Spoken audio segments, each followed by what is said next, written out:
Hello, delightful individuals, and welcome to the Rich Salad Show. We are a movie and TV podcast. We love the arts, and we can't get enough of it. We always talk about some sweet topics every week. So let's bring in our guy, David. How you doing? I'm doing good. How are you? Doing great, sir. We got some good stuff to talk about. Yes, we do. We got some trailers, some incredible movie news for YouTubers. Mm, yes, Incredible story out of the YouTube movie world. yes, an inspiring story. We're getting a Texas Chainsaw series. Who knew we would get that? We're getting a potentially great TV series with Baldur's Gate video game. We'll get more into that. And of course, Blue Beetle from DC could be returning. Hey guys, thanks for stopping in. So, we're actually doing our very first live stream on Saturday this coming week. So, be there. We'll be there to talk about all the good news and movies, TV, whatnot. And we might ask some questions for you. And if you guys got questions for us, let us know. So we'll see you then. Well, with all that news, we're going to start with Mr. MJ himself here with Michael, the first official look. We got our teaser trailer, I want to say maybe a few months back, and that first teaser blew up. Everyone was super jazzed about it. It really made the numbers in terms of views. And from top to bottom, this trailer is really fun. It totally captures the vision of MJ and the epicness of him. We're getting the first half of his life in this film, it seems like, which is interesting because David, we've touched on this before, but there was a scenario where this film caught a pretty big snag in its production where Michael Jackson's estate forgot to mention that they couldn't include this certain individual in their film. And because they didn't tell the production about all of that and the creators of this film about that, thus they made that section of the film with this person. And once the estate realized that they did it, they're like, oh shoot. So they had to really pivot with this first Michael film because it seems like we're probably going to be getting a second film talking about the second half of his life, because Michael Jackson, whether you like him or not, there's no deny his plan of existence on this planet has been interesting, to say the least. But what is very nice is with this first film, we are going to get the epic MJ, no question. And this is very exciting. Coming from director Antoine Fuqua, who's done the Equalizer films, he's did Training Day. He is I would say, I would consider him a very, very solid director in Hollywood. And he usually churns out some really good stuff. And in terms of musical biopics, this is his first endeavor in that, from my understanding. And by the looks of it, it looks to be a showstopper. It's also interesting, like the way this trailer started, the the epicness of the fans was fun to see, but also I don't know if this is a hot take, but because I know this takes place in probably like 70s 80s era, and the style of the setting didn't feel that genuine to me in terms of all of his concert shots. I For felt the me, same way. really, Yes, it I felt is it is a weird thing, and I think it could be due to the maybe CG in some sense. It seems a little over stylized. The colors seem maybe a little too vibrant whenever they shoot something like this. They shoot a specific amount of people for, let's say, like the show floor, and then behind that it's all like green screen or blue screen or whatever, mhm. and they're able to extend it. But there's something about this that seems just a little unnatural, and I think that's what detracted me when the trailer opened. But there's no denying there is that epicness to it with a Mhm. great sweeping shot of the crowd. It Yeah, is very fun, and then all the individual shots of him are great. But yeah. David, what say you about this trailer for Michael? Yeah, I felt the same way about the concert shots and specifically the people in the concerts. I didn't feel like I was in, like, the time period which this is set in, which is the '80s, '70s or '80s. I didn't feel like it was from then.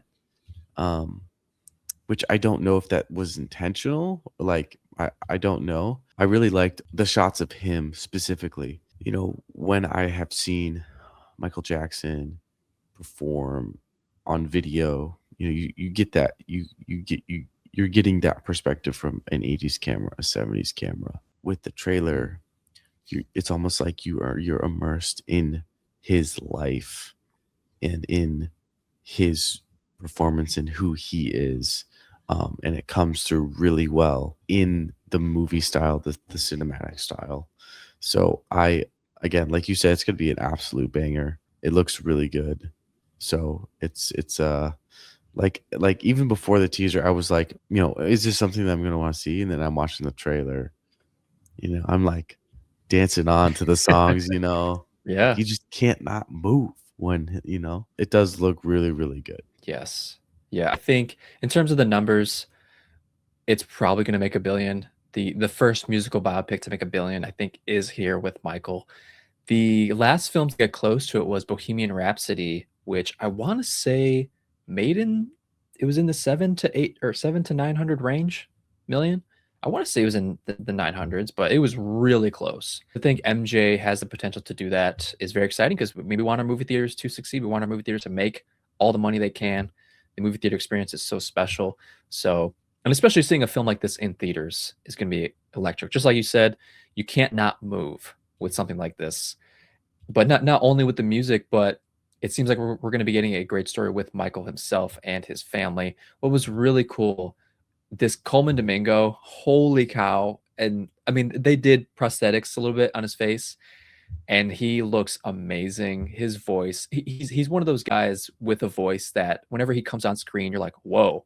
You're instantly moved by his vocal prowess, and I cannot wait to see his performance in this. He plays the father of Michael, and to see his early years because I'm definitely not aware of the early years of Michael. I've always just been privy of just the hits. I've never dove deep into him, so to see more of his life, I'm always intrigued. Like with a lot of musical biopics or biopics in general, they're slightly educational in a sense where you're able to understand more of how they came to be and just gives you a better understanding, which is always cool. But yeah, it seems like it's going to be a showstopper.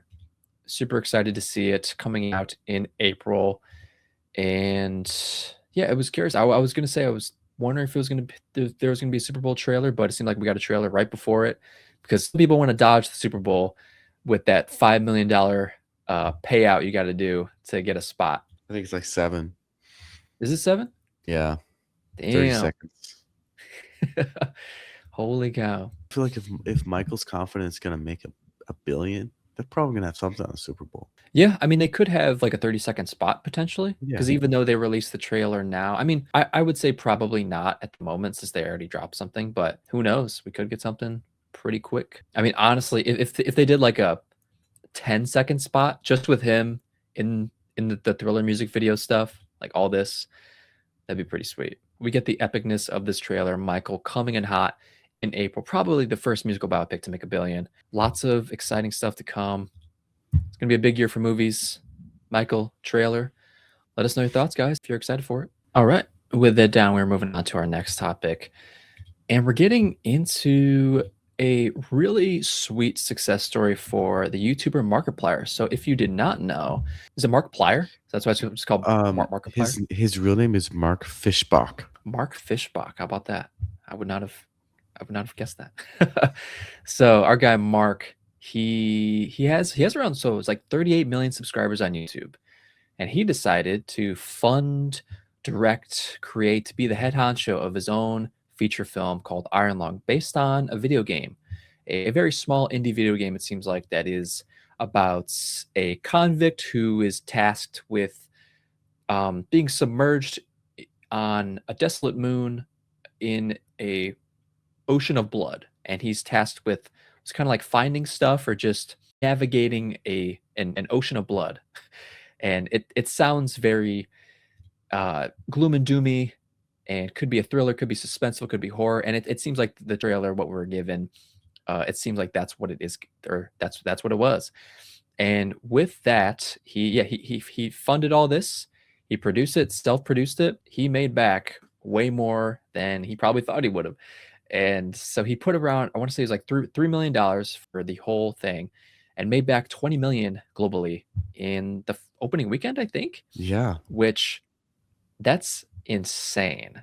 Yeah. And to have that many, man, it's a great success story because there are stories where people fund their own films and it doesn't work out. Like if you did not know Francis Ford Coppola, who's the director of The Godfathers and many other films, very legendary director. He made a film called Megalopolis. I want to say 2 years ago. Oh, that was a massive uh, flop. He it self-funded was a that, right? massive yes. He sold his vineyard and among I think other things to fund that. It was Wow. super expensive, and there was an article that came out where he ended up losing. Did he like lose an island? he he like lost. I'm pretty sure he lost an island, something like that. Or no, he had to sell his island, I think. So he was, yeah. I mean, it unfortunately didn't work out for him, and I want to say he was going into debt, and it just wasn't a good story because the film flopped, and like you put your effort into something, like you fully believe in something, and I love that in any drive that someone has to do that, like Mark here and like Francis, but in both scenarios you get different outcomes, and it all just comes down to the movie. I mean, with Markiplier, he clearly made a really good film that people connected with, and unfortunately, in Francis's case, it did not connect with people, and it's unfortunate. But with a success story like this, it's inspiring for a lot of people. But again, you have to remember, like, you still have to make a good movie. You have to, well, not only that, but you have to, like, Markiplier has his audience, 38 million subscribers, so he's able to market it at least relatively well to get a good amount of views for it.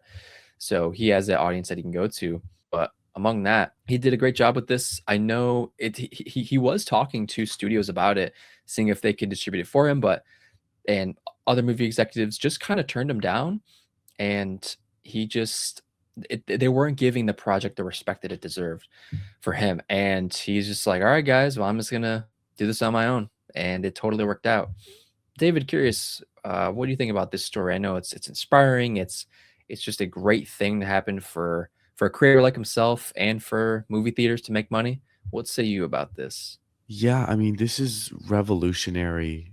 I I feel like in the movie industry for sure. He made the movie himself. He directed it, he produced it, he starred in it, and he distributed it himself. Like that is insane. Now, again, like we talk about like the we were talking about earlier, the 10-year overnight success story, right? Like Mhm. he's been in the content game for a long time. It has a massive audience of dedicated people that watch all of his stuff like me. I am someone who watches Markiplier and been watching him for a long time. He made the movie, I think a few years ago. Everything was done a few years ago, but it just took a while to kind of distribute it and get kind of the Oh yeah, I bet. he picked a good weekend to do it. He picked a good one. Not a lot of like massive bangers going on. You know, it's making waves. And you'd have to think, okay, other YouTubers that have a large audiences are gonna try to do this. They're gonna try. He paved the groundwork for it and it worked. He has that success. So now studios might give him another look, but they also might give another YouTuber another look. First guy that comes to mind is Mr. Beast. I could see him doing something like this simply because the profitability of a movie, you put in a lot of work, but it's all up front. So like in theory, you might put in a year of work, but you might earn a movie like Michael earns 1 billion. Okay, that's gonna profit $500 million more than that. That's a lot of money that you make in just 1 year. So I could see someone like him simply for the economics of it because he's very economical in how he approaches things. We're gonna see other YouTubers attempt to make movies, and it's I think it's really cool. And maybe you'll get backing from a distributor to distribute the movies as well. Now that we have seen the success, it was profitable, it made money. It's exciting. Yeah, yeah. It is interesting because in one of the articles talking about Markiplier, and he was saying, all his thanks about just the support he got, and he mentioned that there's still a stigma against YouTube and YouTube creators. I guess I can understand, but I think the more success stories we see, when we see YouTubers create these worthwhile stories that people connect with and that make money, they're gonna say, "Okay, we understand, we see you." It's cool. There were some other success stories like the directors of Talk to Me and Bring Her Back, the Filippo brothers. They're Yes, YouTubers, and they were YouTubers. yeah, and they're on a tear. I can't wait for their next project because Talk to Me Me and Bring too. Her Back were fan freaking tastic. They Oh, were well, good. well, Talk to Me. I think that's next. I Yeah, also gotta see the would you? movie. I know. I meant to see it. I still want to see it, but there's a lot of things coming out right now. I saw so this movie opened up against Send Help, which is what last week, and which I saw Send Help yesterday. Oh yeah, great film by Sam Raimi. If you think Sam Raimi, uh, and just his over stylized moments of horror, of gore, of comedy, it hits. It satisfies in many ways. And Rachel McAdams and Dylan O'Brien crush it in the film. It's great. It made so I think yeah, Send Help made like in opening weekend. So Send Help and Iron Lung. Send Help made, I think, was like I think the separation was like 2 million between Iron Lung and Send Help. So you have a very credited director with two decently big stars. One I consider a really big star with Rachel McAdams, and then you have a YouTuber who just did it all himself, and boom, the separation is like 2 million. That's pretty crazy. So they both opened really close. So that was just really cool to see. But again, a great story from Markiplier. Hopefully, inspires most YouTubers just to pursue what you want to do. And we also forgot to mention Chris Stuckman, who self-funded his own. I'm not sure if he self-funded it, but it was a passion project for him to divert from movie reviewing and doing an actual feature film, and he did it. Oh, that's Whether right. I know we talked about it on the show We did. a few months back, and back then we were just singing his praise. Like he at least he tried. I know review wise it wasn't received extremely well. I want to say Rotten Tomatoes was kind of split. So regardless, like he did it, and that's kind of all it takes to really try your passion. You just got to do it, and hopefully it works. If it doesn't, try again next time, and hopefully something good happens. But let us know your thoughts, guys. What do you think about this story with Markiplier? Have you seen Iron Lung? I know we want to see it soon, so curious to hear your thoughts. All right, guys, with that down, we're moving on to something very surprising. And if you're not aware, we're getting more Texas Chainsaw Massacre, but not in the way you'd expect. So, the studio A24, which they are, they're on a tear. It seems like they've been on a tear for a long time, and they've had multiple Oscar nominations, multiple Oscar wins. They won with Best Picture with Everything Everywhere All at Once, which is a crazy phenomenal film. Maybe was it 2 or 3 years ago? And A24 is also behind one of the most Emmy-ridden shows, Beef, with Stephen Yun and Ali Wong. That show was a powerhouse of award season stuff. And Beef season 2 is coming back in April, I'm pretty sure, with different characters. So it should be pretty fun. But A24 coming to produce a Texas Chainsaw Massacre TV series with Glenn Powell to as one of the producers and JT Molnar as the writer. Which, if you are not aware of JT Molnar, he did a little film called Strange Darling.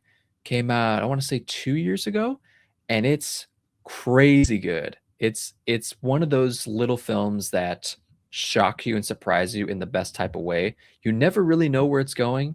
It seems like you kind of know what will come, but you're like, whoa, this is what's going on. And he is a great writer in the sense of that, where it seems like he's anticipating certain audience reactions and he's going to switch it depending on the moment. And he also was a writer on The Long Walk, which is one of my favorite films last year.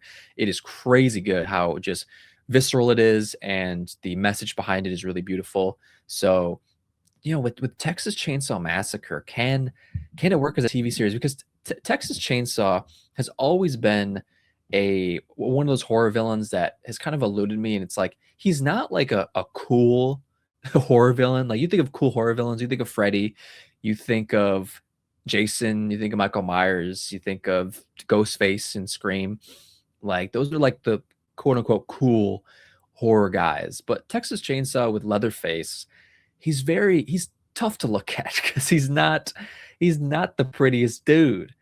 He's very ugly, but there we go. There's a shot with so Glenn Powell on the left, JT Molnar on the right, coming together to craft this show. And so Glenn Powell is from Texas, so he's like he was essentially saying being a Texan, the film itself, the 1974 film, has a big love for Texas, and that whole audience loves it there. So, David, what say you about a Texas Chainsaw TV show? Do you think it could work? I think it definitely could work, especially with how well some horror shows are doing recently, like The Last of Us and the Welcome to Derry show.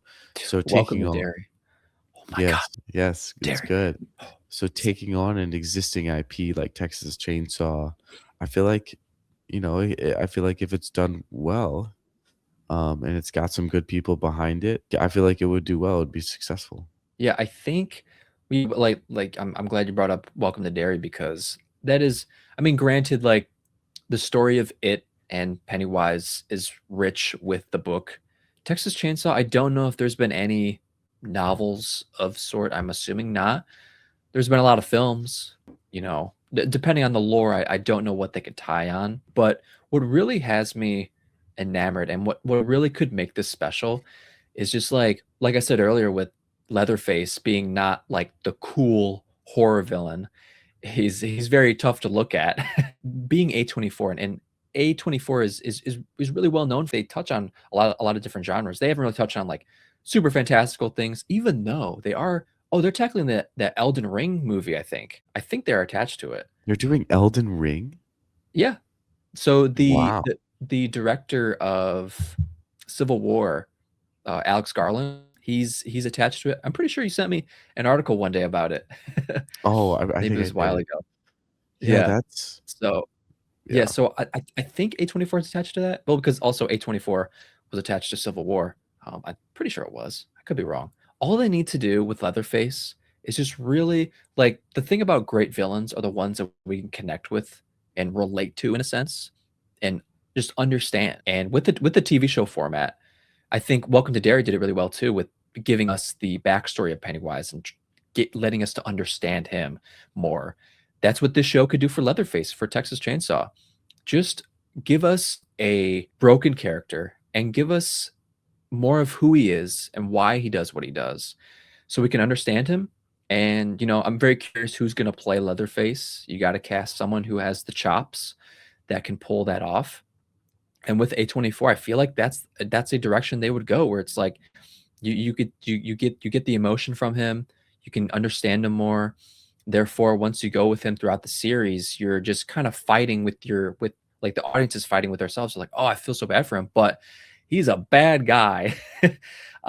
He is just a very bad guy. I don't know. The potential for this, I feel like, is super high, and I think no one would see this just exceeding, which I hope it does, because I think you have some really talented people behind this, a great studio behind this. And I'm pretty sure what I've read from one of the articles is that they are doing, oh, yeah, that they're doing a Camp Crystal Lake prequel that's in relation to Jason.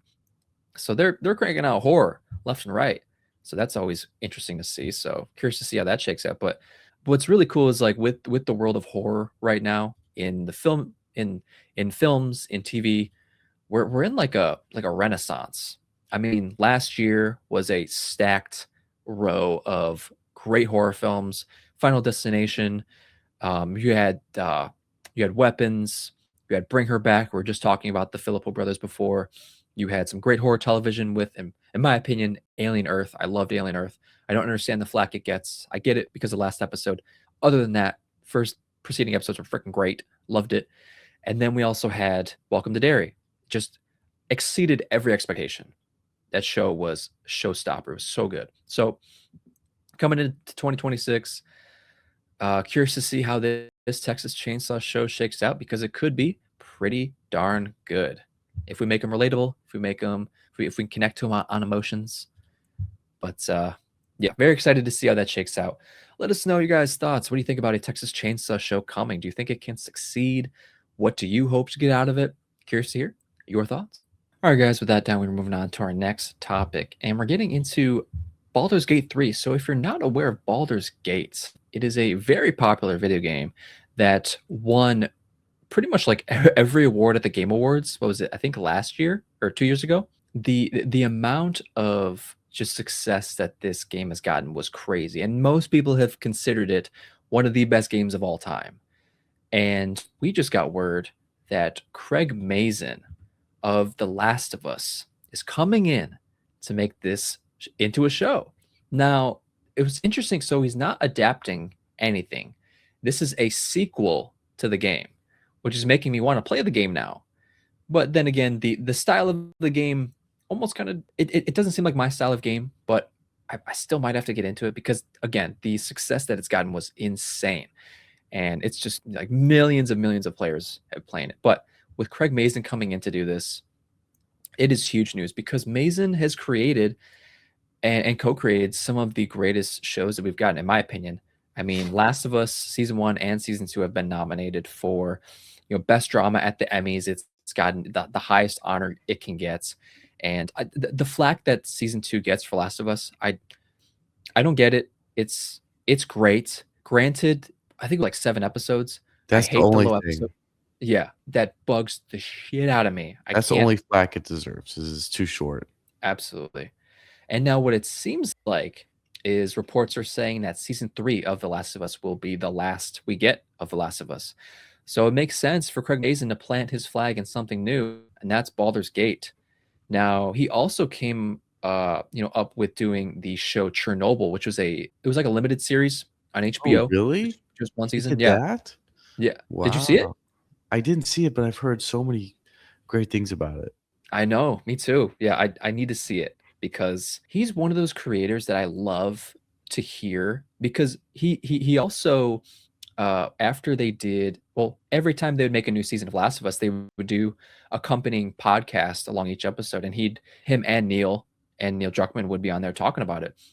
And he is so passionate about whatever he's making. Like he said countless times to Neil, like he adores The Last of Us. And when he's super passionate about a project, it kind of makes him want to create something based on that. And so with Baldur's Gate, like he said, he sunk in like over 1,000 hours in Baldur's Gate 3, and he's super passionate about it. Wow. And he's going to bring his vision to Baldur's Gate 3. David, what say you about this story? You excited for something like this? This is really exciting, particularly because of Craig Mazin taking this on and with how much care and dedication that he put into The Last of Us, really understanding the source material first. I can only imagine he's going to do the exact same thing with Baldur's Gate, especially because he gets to create something new from his own mind that comes, I guess, after the game, is really cool. And I guess for you, Brandon, I think like I didn't play the Last of Us games. I can play them and I probably should, but I watched gameplay and you can just watch like no commentary gameplay of people playing the game. And so if it's not really your speed, you can watch probably just gameplay of Baldur's Gate. 'Cause I think it's like a turn-based. Yeah, yeah. I mean, well, even like screenshots of it, I just like screenshots of the gameplay. I think, well, even there were some times where I'd look on YouTube and search for the gameplay and see some clips, and I'm like, nah, it's just not me. Like I'm more of the Last of Us style player, Mhm. like single player, third person, story based. I think this has been a game that I have consistently looked at as potentially playing it, even with Kiara, because Kiara really likes the fantasy genre. I think this might be something that we have to pick up and play, especially with a sequel, coming out in terms of a TV show. But this is really exciting news, especially coming from Craig Mazin with the Last of Us. And you say he did Chernobyl or was worked on that. I mean, that was Yeah, that was him. fantastic That was all and him. has only positive reviews from that. So, really exciting news for video game adaptations. Or not Yeah. adaptations. I guess it's not Yeah, an it's adaptation. it's like a pseudo adaptation because I'm sure Yeah. like they are taking some lore from because it's still a continuation, but Yeah. yeah, a completely new thing with Craig Mazin at the helm. Yeah, super exciting. Also, like it's still under HBO. Like HBO demands quality. When you think of HBO, you think of quality. In my opinion, they're still the top of the game in terms of quality. Honestly, Apple TV Plus, like they're low key getting to that point when no one Yeah. realizes it. Apple TV is turning out incredible stuff, and not only that, Absolutely. just quality stuff. Yes. Craig Mazin coming in to do Baldur's Gate 3. Still thinking I should probably check out the game at some point because I love Mazin, the amazing Mazin. The Can't wait amazing to see him. Mason. All right, guys, let us know your thoughts. Are you excited for a Baldur's Gate sequel series coming to HBO, helmed by Craig Mazin, one of our great showrunners today? Curious to hear your thoughts. All right, guys, with that down, we are moving on to our last topic of the show, and we're getting into Blue Beetle and his potential return to DC films. Now, it's interesting if you're not aware, when Blue Beetle originally came out, it was under the guise of the DCEU, which now we are in the phase of DCU headed by James Gunn and Peter Safran, which Superman was our first foray into that world. And oh my goodness, we love Superman here. It was both of our favorite films of last year. So we got Supergirl coming this year. We got Clayface coming this year. Man of Tomorrow coming next year. And, it was curious, like, because back in 2023, James Gunn posted on Instagram and him and Peter Safran were at the premiere for Blue Beetle. And it's interesting because Blue Beetle, like again, was a part of the old regime of DC, but now we're in a new era with James Gunn and Peter Safran as the heads, as co-heads. And so because Blue Beetle was in that transition period, it seems like and Blue Beetle, the movie never touched on prior DCEU films, so it was solely its own thing. It was never connected to really much, but its own stuff. So, me being a huge Blue Beetle fan, which because it's interesting, like one day when I was watching cable and Blue Beetle, I saw Blue Beetle was on. I was like, all right, let's check this out again because when I saw it for the first time, I didn't really enjoy it that much. Like it was fun, it was quirky, it was kind of weird in some moments, but overall, I thought it was a solid film. Seeing it for the second time, I was like, holy cow, this film is actually really special because it harkens just a lot about family and being it's centered around a Hispanic superhero and his family. And me being Hispanic, I can understand and connect with a lot of things that our lead protagonist Jaime Reyes does, and just with his family aspect, it's just really neat and just a special feeling with just that familial connection. Because there's been a lot of shows, like the show Miss Marvel touched on family really well, and the potential that we're getting more of that within the DCU is super exciting. So yeah, there was a story from Superhero Hype, and where Peter Safran, the co-head of DC Studios of DCU, has said like there's a potential you can come back. So Blue Beetle director gives DCU movie update following talks with Peter Safran. So a new update from one of the DCU's co-heads has shown some light on what fans might expect from the future of Blue Beetle and his status as a DCU hero.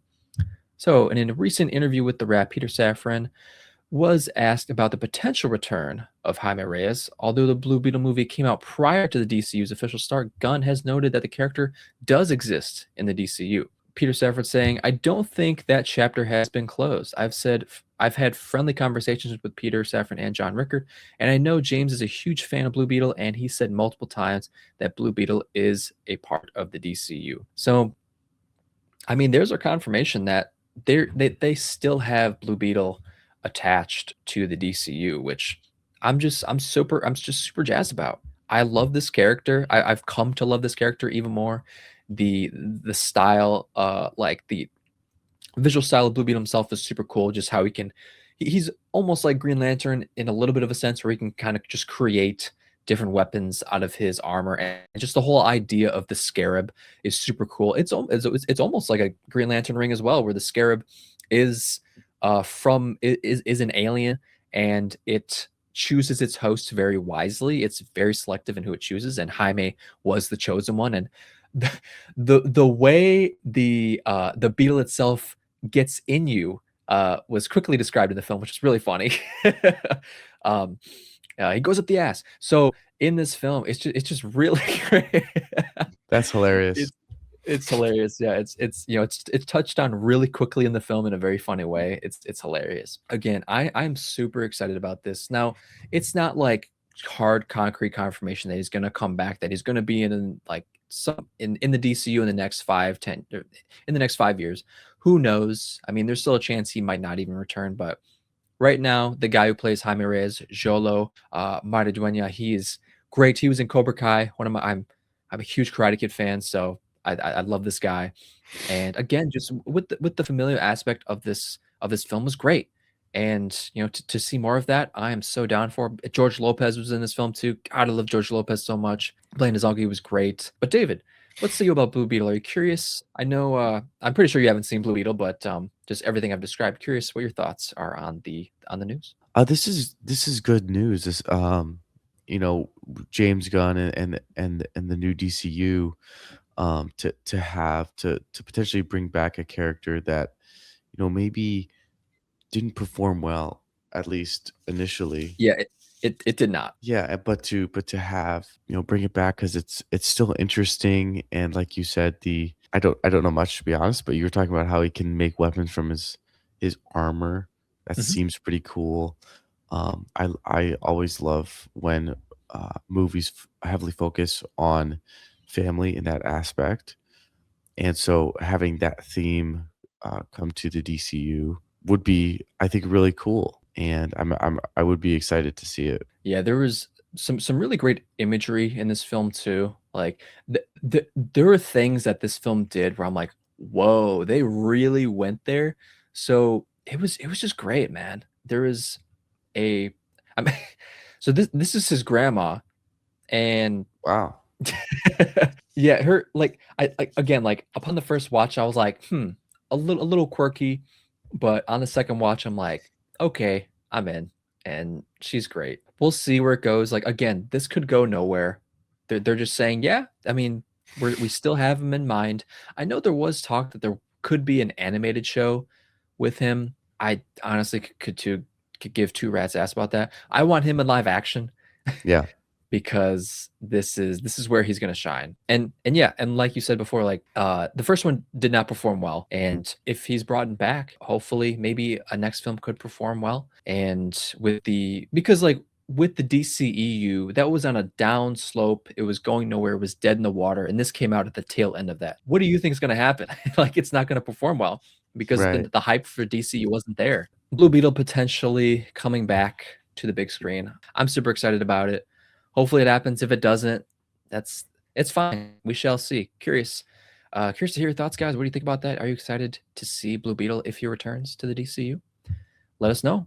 But with that down, we have come to a close of episode 16 of the Rich Salad Show. Thanks again for joining us. If you guys could like and subscribe, that'd be most appreciated. We love everything we talk about here. David, what's see about today's episode? Anything super big that caught your eye? I think probably the thing that was most interesting was the Michael trailer. That trailer was really good.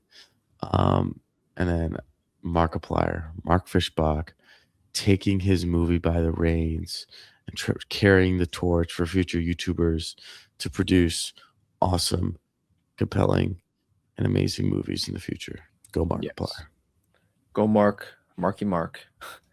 Yeah, we'll see if we can get some more success stories like that. That'd be cool to see some more YouTubers just crank out, passionate because they're clearly passionate about videos, and you just make that video longer, give it more story, give it rich characters, cool audio, all that stuff, give it the works, and hopefully they can create something cool. So, all right, guys, be sure to like and subscribe. We'll see you next week.